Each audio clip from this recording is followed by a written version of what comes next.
Assalamualaikum, saya Azizah binti Hussein, Program Master Pendidikan Awal Kanak-Kanak, kos HMEC 5113 Child Development Theories Januari 2021. Tajuk yang saya akan bentangkan ialah keterikatan emosi dan tingkah laku. Daripada perspektif kognitif, emosi berfungsi untuk memberi tingkah laku adaptif, memotivasikan tingkah laku bermanfaat dan tidak menggalakkan tingkah laku yang berbahaya. Perkembangan emosi ini melibatkan hubungan antara emosi dengan kognisi berdasarkan dengan apa yang mereka pelajari dalam situasi yang berbeza. Perkembangan kognitif membentuk seseorang memahami dan mengatur emosi yang asas.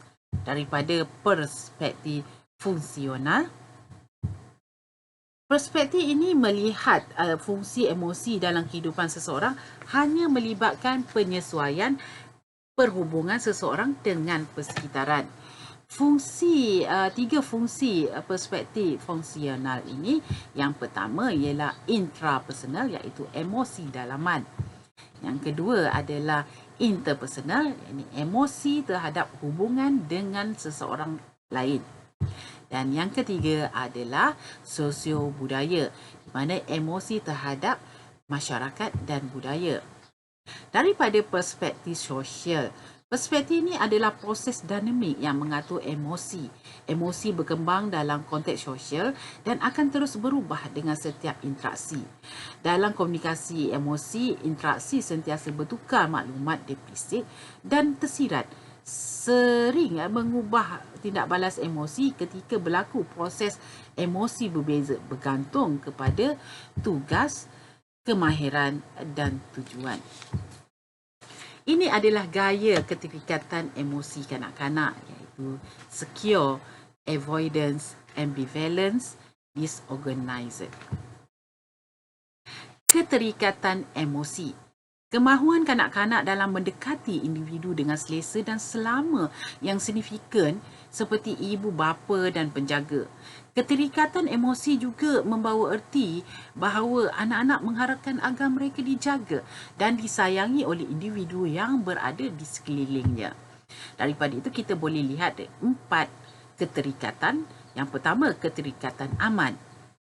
Keterikatan aman ini ialah kanak-kanak berasa akan selamat kerana pengasuhnya, iaitu ibunya, sentiasa memberi respon, menyokong dan sentiasa ada bersamanya. Yang kedua ialah keterikatan kecemasan, ambivalent. Keterikatan ini, kanak-kanak jenis ini mudah curiga dan cemas apabila pengasuhnya tidak ada di sisinya, bahkan sentiasa berwaspada dengan orang asing. Manakala keterikatan penghindaran, tiada sebarang atau mungkin sedikit reaksi apabila ditinggalkan oleh ibunya, malah menghindari ketika ibunya pergi atau kembali. Sikap ini dikatakan hanyalah menutup kesedihan atau kemarahan yang ditinggalkan. Seterusnya, keterikatan tidak beraturan. Kanak-kanak ini adalah golongan yang mudah tertekan dan menunjukkan reaksi seperti membongkokkan bahu, meletakkan tangan di belakang leher dan memiringkan kepala dengan tegang apabila ditinggalkan ibu. Tingkah laku keterikatan tidak selamat. Yang pertama, kita boleh melihat tunjuk perasaan tidak mahu bekerjasama, malah melanggar peraturan yang ditetapkan.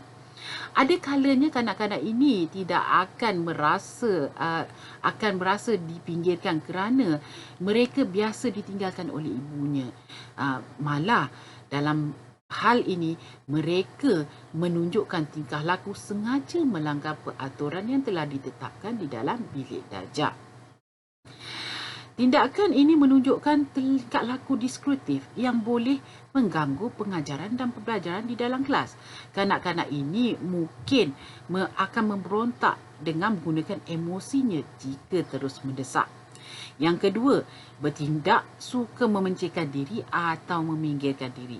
Selalunya mereka suka dibiarkan keseorangan, mengelak untuk bergaul dengan rakan sebaya, seperti dalam keterikatan penghindaran dan tidak mahu membuat sebarang kerja kumpulan. Tujuan utama tingkah lakunya supaya dibiarkan dalam dunianya sendiri. Seterusnya, tingkah laku yang ditunjukkan tidak mahu bergaul dengan orang sekeliling. Sikap pemalu melampau dan tidak mahu yakin, tidak yakin dan tidak selesa bergaul dengan orang sekelilingnya.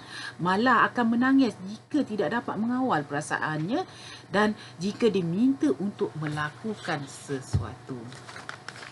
Seterusnya, mempegunkan dirinya, menangis secara berlebihan, meletakkan tangan ke lehernya dan sebagainya.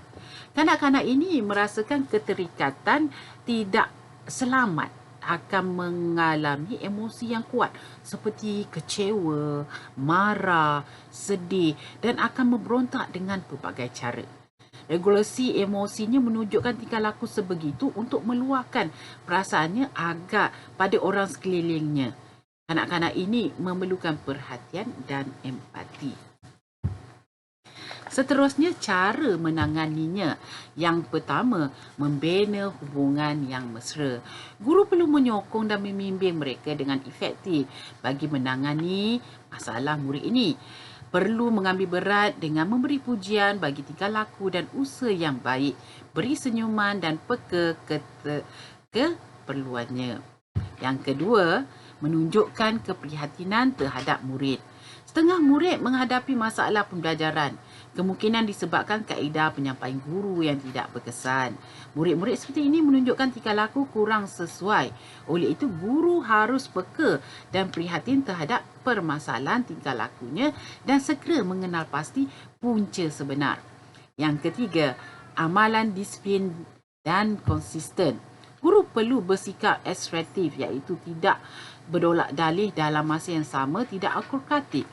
Guru tidak boleh mengambil sambil lewa dan sentiasa konsisten dalam amalan disiplin kerana mereka tahu menilai guru yang mana mengambil berat dan akan mengambil tindakan dan dengan yang tidak. Seterusnya, menyediakan persekitaran pembelajaran yang efektif. Perancang awal merupakan asas pencegahan permasalahan tingkah laku tidak selamat. Guru boleh mengenal pasti latar belakang murid dan merancang pengajaran dan pembelajaran bermakna yang sesuai dengan susun atur bilik darjah serta menetapkan peraturan rutin di dalam kelas. Seterusnya, menetapkan peraturan yang jelas.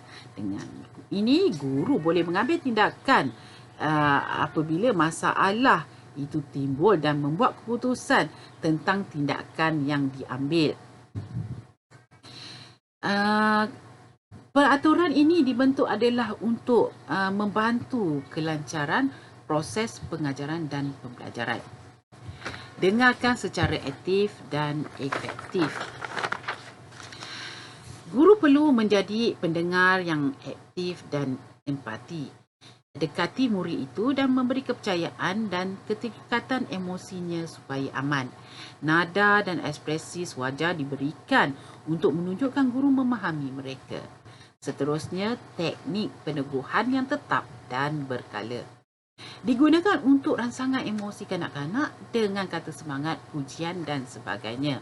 Apabila berubah, pujian boleh diteguhkan pada masa-masa tertentu sahaja. Namun perlu berhati-hati kerana tingkah laku yang tidak diteguhkan begitu lama akan memupuskan emosi positifnya. Seterusnya, peka terhadap murid. Berusaha menarik perhatian mereka dan beri peluang kepada mereka untuk tunjuk kepercayaan dengan usaha mereka dan kenal pasti minatnya. Dan seterusnya, berbincang tunjukkan sebab dan akibat munasabah bakal berlaku. Guru harus bersemuka dan berbincang untuk atasi konflik yang dihadapi oleh murid. Anak itu perlu menunjukkan ambil berat dan berbincang motif sebenar di sebalik kelakuan bermasalahnya serta tunjukkan sebab dan akibat munasabah jika mereka terus-menerus bersikap sedemikian. Dengan itu saya ucapkan sekian, terima kasih.